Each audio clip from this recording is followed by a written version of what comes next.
Hello students. तो कैसे हैं आप सब लोग। आज की जो वीडियो है, आज की वीडियो में हम बात करेंगे एक्सरसाइज 1.3 क्लास 10th NCERT की मैथ के बारे में। ठीक, तो 1.3 में हमको जो पढ़ना है वो हमारा मेन पर्पज है, ये है कि अपरिमेय संख्या को सिद्ध कैसे करें कि ये अपरिमेय संख्या है। तो सबसे पहले मैं बात कर लेता हूँ परिमेय संख्याएं और अपरिमेय संख्या क्या होती हैं। परिमेय संख्याएं, परिमेय संख्या हिंदी में रेशनल नंबर बोलते हैं इसको, इंग्लिश में इसको रेशनल नंबर बोलते हैं, माफ कीजिए। दूसरी बात अपरिमेय संख्या, अपरिमेय संख्या जिसे अंग्रेजी में इरेशनल नंबर बोलते हैं। ठीक, इतनी बात आपको यहां से देख लो, इरेशनल नंबर। ठीक, परिमेय संख्या की अगर मैं परिभाषा देना चाहूँ या परिमेय संख्या को मैं बताना चाहूँ तो परिमेय संख्या वो संख्या होती हैं जिन्हें हम P/Q के रूप में लिख सकें। ये चीज़ हमने क्लास 9th में हमने पढ़ी है कि वे संख्याएं। यहाँ पर मैं आपको एक चीज़ बता दूँ कि परिमेय संख्या को रेशनल नंबर, तो परिमेय संख्या को मैं कहीं कहीं R से डिनोट करूँगा और अपरिमेय संख्या को इरेशनल नंबर तो मैं I से डिनोट करूँगा। ठीक, इस चीज़ को ध्यान रखें कि जहाँ भी अगर मैं R लिखूँ तो उसका मतलब वहाँ पर रेशनल नंबर या अपरिमेय संख्या, जहाँ पर मैं I लिखूँ उसका मतलब अपरिमेय संख्या। हम बेशक हिंदी मीडियम से हैं लेकिन हमको टर्म्स थोड़े समझने पड़ेंगे। ठीक, ओके। अब अगर मैं परिमेय संख्या की बात करूं तो परिमेय संख्या वो संख्या होती हैं जिन्हें हम P/Q के रूप में लिख सकें जहां Q कभी भी जीरो ना हो। वे संख्याएं जिन्हें हम P/Q के रूप में लिख सकें जहां पर Q कभी भी जीरो नहीं हो, तथा P और Q दोनों क्या होने चाहिए, पूर्णांक या इंटीजर होने चाहिए। क्या होने चाहिए, इंटीजर। ठीक, तो P और Q पूर्णांक या इंटीजर होने चाहिए, वे संख्या जिन्हें हम P/Q के रूप में लिख सकें। जैसे अगर बात करता हूं 2 है, ठीक, 3 है, ये सारी परिमेय संख्या क्यों P/Q के रूप में लिख सकते हैं। इसको हम 2/1, 3/1 कर सकते हैं, 4/5 है, 5/, जो भी P/Q के रूप में लिखी जा सकें वो सारी संख्या हमारी परिमेय संख्या कहलाती है। ठीक, नेक्स्ट जो आगे है हमारा वो है अपरिमेय संख्या। अब बात अगर मैं अपरिमेय संख्या की करूं तो अपरिमेय संख्याएं वो संख्याएं, अपरिमेय संख्याएं वो संख्या होती हैं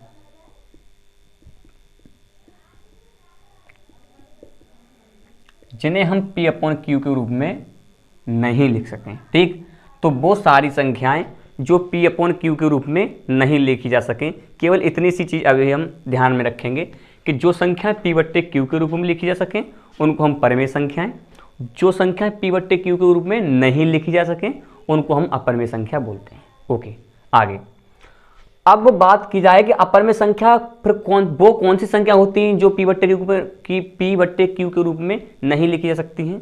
वो संख्याएं भी तो होती होंगी जो P/Q के रूप में नहीं लिखी जा सकती। तो क्या है, सबसे मेन एक बताऊं मैं आपको, तो अगर अंडूर के अंदर कोई अभाज्य संख्या है, अंडूर के अंदर कोई अभाज्य संख्या है, वो हमेशा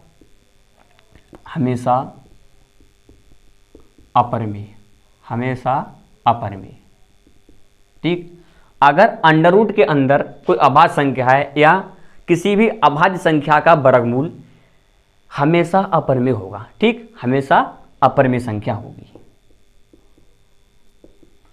कभी कभी भाज्य संख्या का भी, भाज्य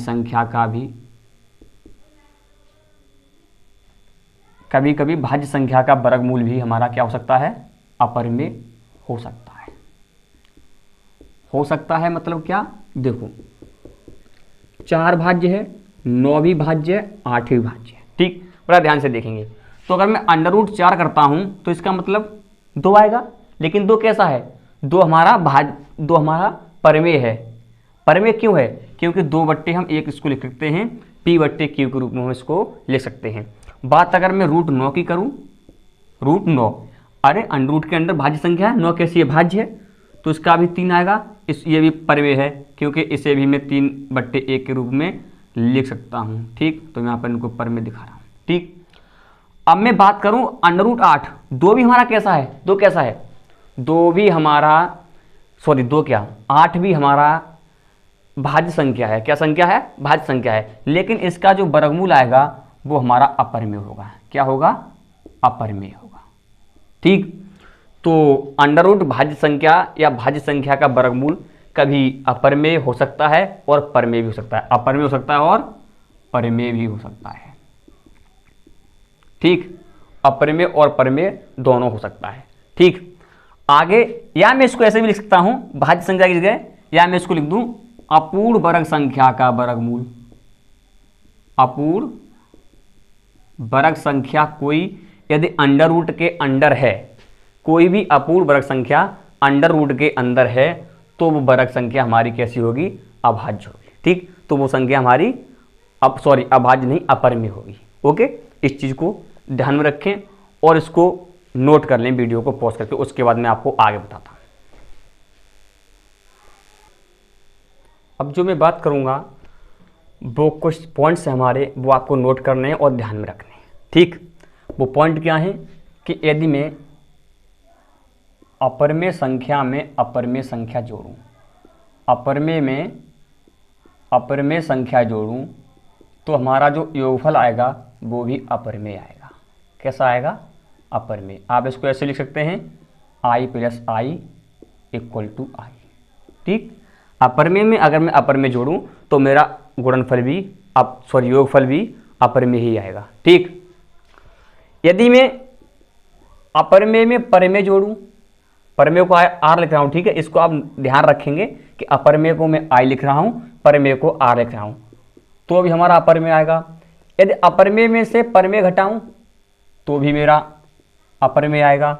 यदि मैं परिमेय में से अपरिमेय घटाऊं तो भी मेरा अपरिमेय आएगा। हाँ, अगर मैं अपरिमेय का गुणा अपरिमेय से करूं, अपरिमेय का गुणा अपरिमेय से करूं तो मेरा परिमेय या अपरिमेय, परिमेय और अपरिमेय दोनों हो सकता है। ठीक, इस चीज को फिर से समझें कि यदि मैं अपरिमेय संख्या में अपरिमेय संख्या जोड़ूं, मीन्स इरेशनल नंबर में इरेशनल नंबर जोड़ूं, तो मेरा जो फाइनल आंसर आएगा वो भी इरेशनल ही आएगा, वो भी अपरिमेय आएगा। यदि मैं इरेशनल नंबर में या अपरिमेय संख्या में परिमेय संख्या जोड़ूं तो भी मेरा जो आंसर आएगा वो परिमेय ही आएगा, अपरिमेय आएगा। देखो इसको ध्यान से देखें, यदि मैं √2 में √2 जोड़ूं, √2 कैसी संख्या है, अपरिमेय संख्या है, वो हम आगे सॉल्व करेंगे या सिद्ध करेंगे क्यों है। ठीक, तो i + i अपरिमेय परिमेय, तो 2 √2, 2 √2 क्या हुआ, ये भी अपरिमेय हुआ। अपरिमेय में परिमेय जोड़ दूं, √2 में 2 जोड़ दूं तो हुआ 2 + √2, कैसी है, ये भी अपरिमेय है, ये भी अपरिमेय है। अपरिमेय में से परिमेय घटाऊं, √2 में से या √3 में से 2 घटा दूं, 3 घटा दूं, तो क्या आया, √3 - 3, ये कैसी है, ये भी अपरिमेय है सर। परिमेय में से अपरिमेय घटाऊं, यहाँ पर मैं 3 में से √3 घटा दूं, कैसी है, ये भी अपरिमेय है। इन दोनों का गुणा, हाँ ये चीज आप समझने की है पॉइंट कि सर ये सारी चीज तो अपरिमेय आ रही है, लेकिन आपने यहाँ पर लिखा है कि परिमेय और अपरिमेय में से कुछ भी हो सकता है, तो ये कैसे हो सकता है, तो इसको देखें। यदि मैं √3 का गुणा √2 से करूं तो मेरा आएगा √6, ये कैसा है, ये सर जी अपरिमेय है या इरेशनल है। कैसा है, अपरिमेय है या इरेशनल है। यदि मैं यहीं पर √3 का गुणा √3 से कर दूं, भाई दोनों ही इरेशनल हैं, दोनों ही अपरिमेय हैं, तो मेरा 3 आएगा जो कि परिमेय है, जो कैसा है, परिमेय है। तो आया कि नहीं आया कि यदि मैं अपरिमेय का गुणा अपरिमेय से करूं तो मेरा परिमेय और अपरिमेय दोनों में से कुछ भी हो सकता है। ठीक, तो इस चीज को ध्यान से रखेंगे, आसानी से नोट करेंगे। उसके बाद हमारी एक बात करते हैं थ्योरम की, जो कि हमको पढ़नी है। इसमें एक प्रमेय है। ठीक, बेसिकली ये प्रमेय कुछ भी नहीं, मैं आपको बता रहा हूं, उस चीज को आप केवल ध्यान रखें कि इसमें प्रमेय में केवल दिया क्या है। तो मैं प्रमेय को इधर समझा रहा हूं आपको, इधर देखें। ठीक, दिख रहा है, दिख रहा है, एक बार चेक करूं दिख रहा है कि नहीं दिख रहा।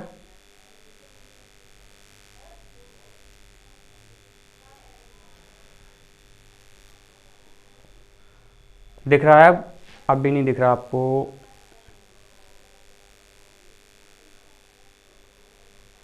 अब शायद दिख रहा होगा। अब दिख रहा है जी, बिल्कुल अब दिख रहा है आपको। ओके, यहाँ देखिए प्रमेय जो हमारी है वो इतनी सी है कि यदि P ए स्क्वायर को विभाजित करती है, यदि P ए स्क्वायर को विभाजित करती है तो P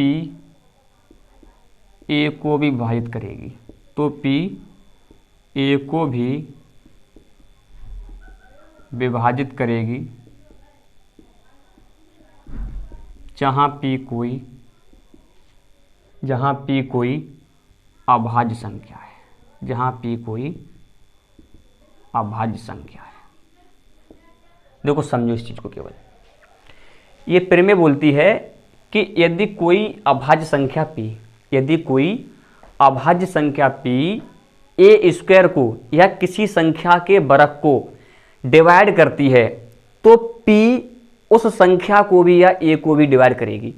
यदि P ए स्क्वायर को डिवाइड करती है तो P ए को भी डिवाइड करेगी। ठीक, ये प्रमेय बोल रहा है। इतनी छोटी सी चीज़ है। देखो इसको देखते हैं कि सपोज दैट कोई संख्या है हमारी, ए की जगह में मान लेता हूँ कोई संख्या 10 है।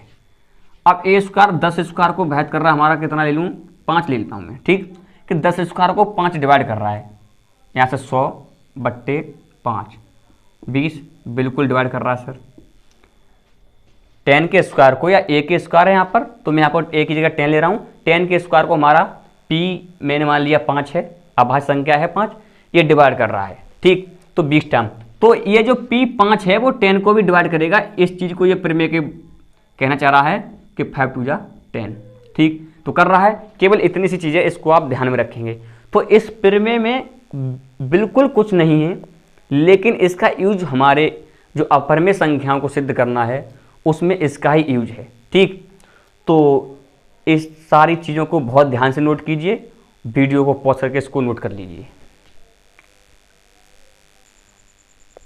ओके, तो हमारा जो पहला क्वेश्चन है वो है कि √2 एक सिद्ध कीजिए कि √2 एक अपरिमेय संख्या है। वैसे तो हमको पता है ये अपरिमेय संख्या ही है, लेकिन हम इसको जो सिद्ध करते हैं इस तरह के काफ़ी क्वेश्चन हैं आपके। तो मैं चाहूँगा इस क्वेश्चन में मैं आपको केवल इसकी बेसिक बताऊँगा। बेसिक मीन्स इसको पूरा प्रोसीजर बताऊँगा, इसकी स्टेप बाय स्टेप बताऊँगा कि आपको इस तरह के क्वेश्चन कैसे सॉल्व करने हैं। ठीक, तो मेरे साथ साथ प्लीज़ इसको बहुत ध्यान से देखें, इसमें थोड़ा टाइम लगेगा। देखो इसमें करते क्या है, सॉल्यूशन इसका ये होता है कि इसमें विरोधोक्ति लगाते हैं हम, विरोधाभास की युक्ति लगाते हैं कि इसके जस्ट अपोजिट मान लेते हैं। माना √2 एक परिमेय संख्या है, ये चीज़ हम मान लेते हैं। माना √2 एक परिमेय संख्या है। अगर √2 एक परिमेय संख्या है तो इसे हम लिख सकते हैं कि √2 जो होगी वो P/Q के रूप में होगी। √2 जो होगी वो P/Q के रूप में होगी। और एक चीज़ और होती है इसमें कि P और Q दोनों को प्राइम या सहअभाज्य हैं। कैसी है? सहअभाज्य संख्याएं। अब आप बोलोगे सर इसमें एक और नया टर्म आता है सहअभाज्य या को प्राइम।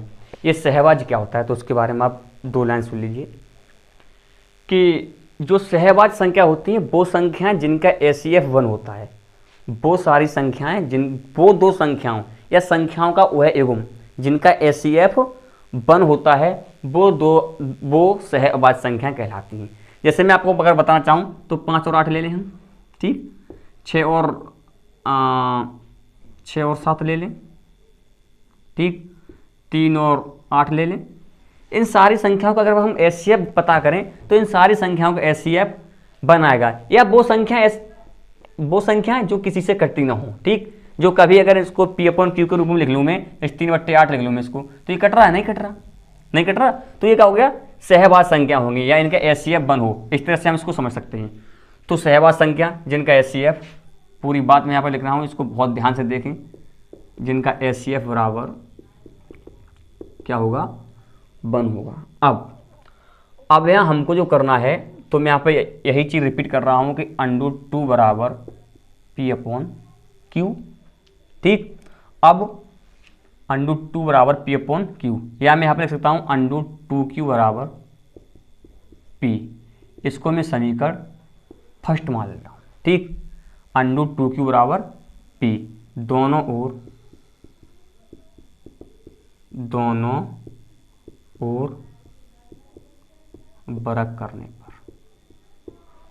ओर बरक करने पर, अगर मैं दोनों ओर का बरक करता हूं तो यहां से हमारा √2Q का बरक होगा 2Q स्क्वायर बराबर P स्क्वायर, या Q स्क्वायर बराबर जो होगा यहां से वो हमारा हो जाएगा P²/2। देखो ये जो Q स्क्वायर बराबर P²/2, मतलब जो 2 है वो P स्क्वायर को क्या कर रहा है, डिवाइड कर रहा है।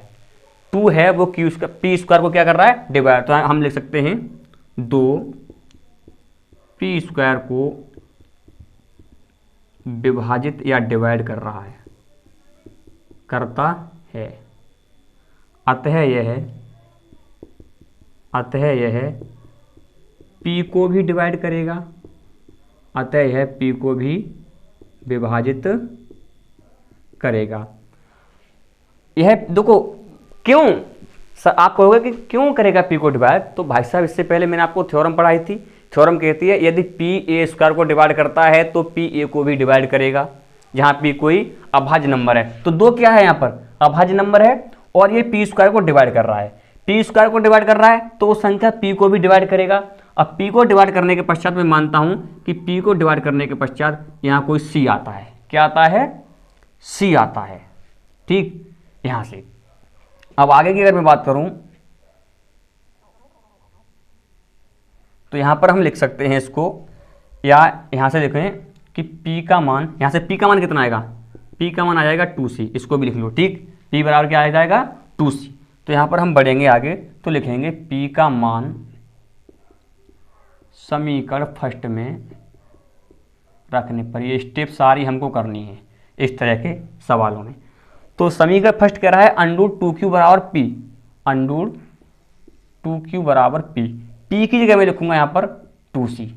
अब पुनः हम दोनों ओर बरग करते हैं, अगेन दोनों ओर बरग करने पर। ठीक, अगर हम दोनों ओर बरग करते हैं तो हम यहाँ से पाएंगे कि 2Q स्क्वायर बराबर 4C स्क्वायर, 2Q स्क्वायर बराबर 4C स्क्वायर, या Q स्क्वायर बराबर 2C स्क्वायर। अरे चेक कर लो, 2 दूनी 4, 2 बार कट गया, या यहाँ से 2 इसके नीचे आएगा, 2 से भाग देंगे, 2 दूनी 4 तो बचेगा हमारा 2C स्क्वायर। या यहाँ पर हम लिख सकते हैं Q स्क्वायर/2 बराबर C स्क्वायर। देखो अब फिर से देखो, फिर चेक करो कि जो 2 है वो Q स्क्वायर को डिवाइड कर रहा है। 2 किसको डिवाइड कर रहा है, Q स्क्वायर को। तो यहाँ लिखेंगे 2Q स्क्वायर को विभाजित करता है, 2Q स्क्वायर को विभाजित करता है। अतः यह Q को भी डिवाइड करेगा, अतः यह Q को भी विभाजित करेगा। मैं सारी चीज़ें लिख रहा हूँ इस सवाल में जिससे कि आप सीख जाओ। ये सारी स्टेप्स हमें करनी है और सारी ही चीज़ हमको लिखनी है। यहाँ लिखा है, ये सामने फोकस की वजह से आपको कम दिख रहा है, लेकिन सुने कि 2Q स्क्वायर को विभाजित करता है, 2Q स्क्वायर को विभाजित करता है, अतः यह Q को भी विभाजित करेगा। ठीक, अब मान लिया कि Q को 2 डिवाइड करने के पश्चात हमारा आता है D, 2Q को डिवाइड करने के पश्चात हमारा D आता है। तो यहाँ पर हम ये भी लिख सकते हैं कि Q बराबर 2D, Q बराबर 2D। अब यहाँ पर हम दोनों चीज़ों को यहाँ पर लिखते हैं कि P बराबर हमारा 2C आया और Q बराबर हमारा 2D आया। तो P और Q में क्या सेम आ रहा है, 2। क्या सेम आ रहा है, 2। या इसका जो HCF आ रहा है वो 2 आ रहा है, नहीं आ रहा है।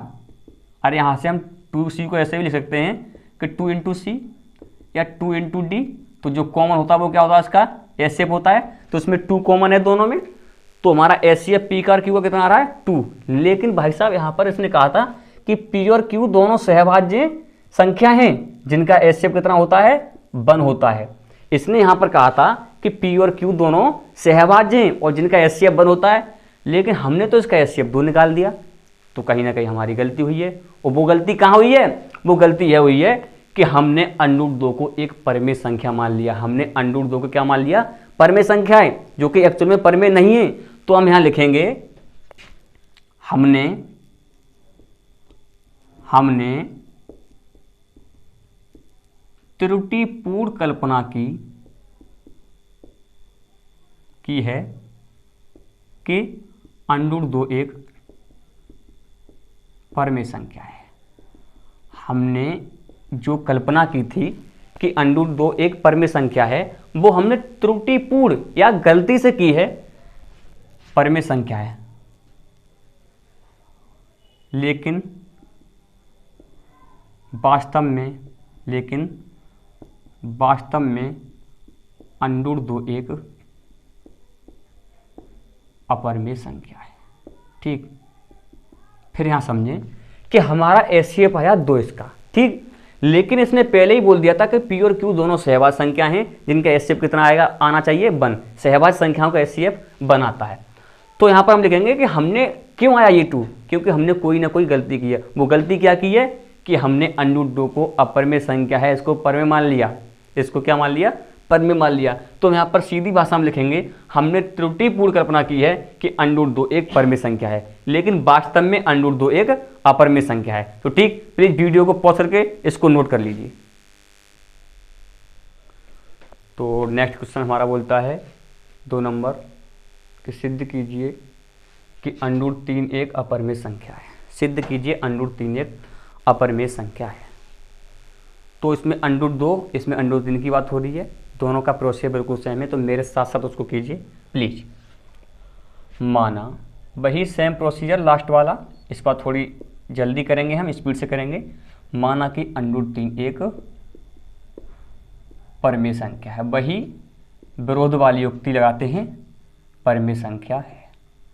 अगर √3 परमेय संख्या है तो इसे √3 को कैसे लिख सकते हैं? बराबर P/Q के रूप में। लेकिन P और Q ये चीज़ भी लिखना बहुत ज़रूरी है। P और Q सहअभाज्य है। कैसी है? सहअभाज्य। या P और Q का जो HCF है वो कितना है? 1 होना चाहिए।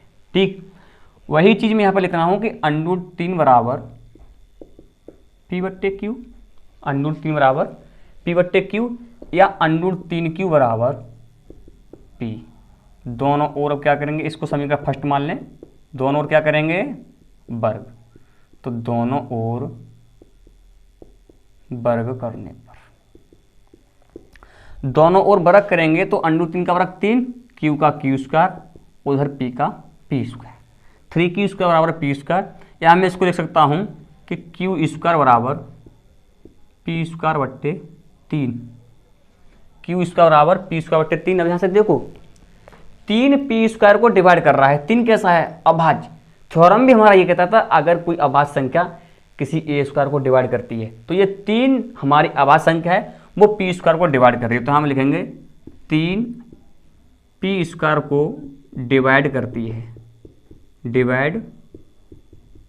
करती है, अतः यह P को भी डिवाइड करेगी। ये हमारी कोई ज़बरदस्ती नहीं है, ये बात थ्योरम की है। ठीक, ये चीज़ हमको थ्योरम ने बताई थी, तो वही उसी का यूज हम यहाँ पर कर रहे हैं।